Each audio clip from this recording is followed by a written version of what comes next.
साथियों, हर गीत, हर काव्य का अपना एक मूल भाव होता है।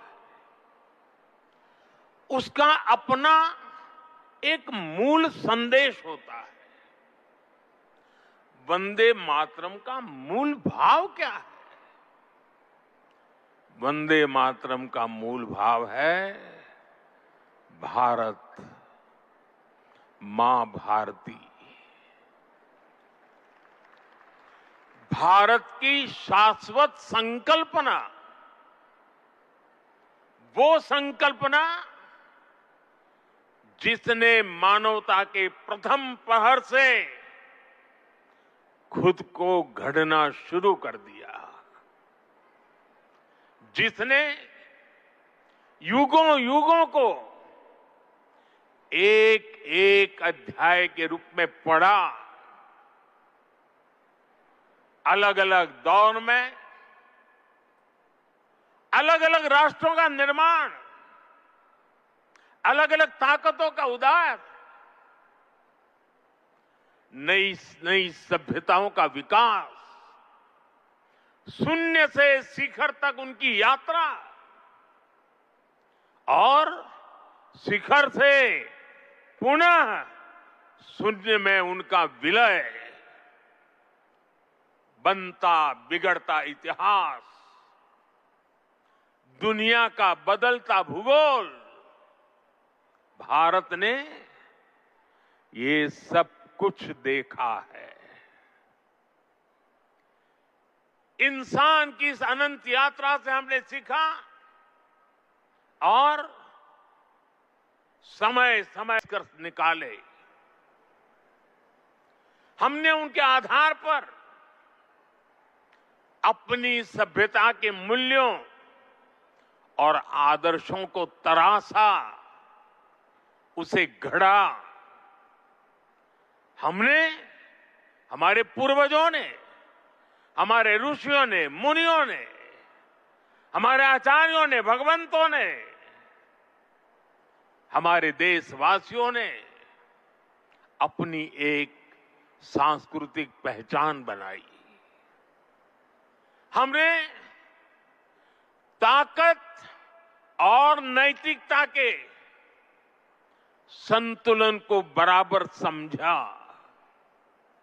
और तब जाकर भारत एक राष्ट्र के रूप में वो कुंदन बनकर उभरा जो अतीत की हर चोट सहता भी रहा और सहकर भी अमरत्व को प्राप्त कर गया। भाइयों बहनों, भारत की ये संकल्पना, उसके पीछे की वैचारिक शक्ति है। उठती गिरती दुनिया से अलग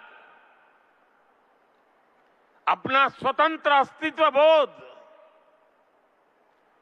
ये उपलब्धि और लयबद्ध, लिपिबद्ध होना, लयबद्ध होना और तब जाकर के हृदय की गहराई से,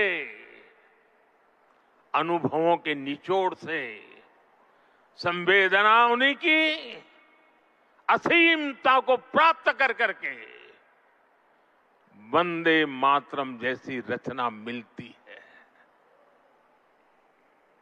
और इसलिए गुलामी के उस कालखंड में वंदे मातरम इस संकल्प का उद्घोष बन गया था और वो उद्घोष था भारत की आजादी का। मां भारती के हाथों से गुलामी की बेड़ियां टूटेगी और उसकी संतानें स्वयं अपने भाग्य की भाग्य विधाता बनेगी। साथियों, गुरुदेव रविंद्रनाथ ठाकुर ने एक बार कहा था, बंकिम चंद्र की आनंद मठ केवल उपन्यास नहीं है, ये स्वाधीन भारत का एक स्वप्न है। आप देखिए, आनंद मठ में वंदे मातरम का प्रसंग, वंदे मातरम की एक एक पंक्ति के, बंकिम बाबू के एक एक शब्द के, उसके हर भाव के अपने गहरे निहितार्थ थे, निहितार्थ है। ये गीत गुलामी के कालखंड में रचना तो जरूर हो गई उस समय, लेकिन उसके शब्द कुछ वर्षों की गुलामी के साए में कभी भी कैद नहीं रहे। वो गुलामी की स्मृतियों से आजाद रहे। इसलिए वंदे मातरम हर दौर में, हर कालखंड में प्रासंगिक है। इसने अमरता को प्राप्त किया है। वंदे मातरम की पहली पंक्ति है, सुजलाम सुफलाम मलयज शीतलाम सस्य श्यामलाम मातरम। अर्थात प्रकृति के दिव्य वरदान से सुशोभित हमारी सुजलाम सुफलाम मातृभूमि को नमन। साथियों, यही तो भारत की हजारों साल पुरानी पहचान रही है। यहां की नदियां, यहां के पहाड़, यहां के वन वृक्ष और यहां की उपजाऊ मिट्टी, ये धरती हमेशा सोना उगलने की ताकत रखती है। सदियों तक दुनिया भारत की समृद्धि की कहानियां सुनती रही थी। कुछ ही शताब्दी पहले तक ग्लोबल जीडीपी का करीब 1/4 हिस्सा भारत के पास था। लेकिन भाइयों बहनों, जब बंकिम बाबू ने वंदे मातरम की रचना की थी, तब भारत अपने उस स्वर्णिम दौर से बहुत दूर जा चुका था।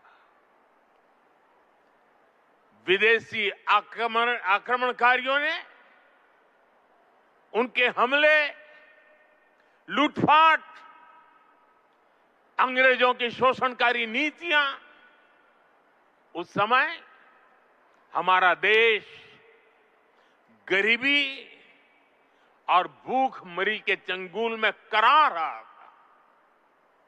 तब भी बंकिम बाबू ने उस बुरे हालात के स्थितियों में भी, चारों तरफ दर्द था, विनाश था, शोक था,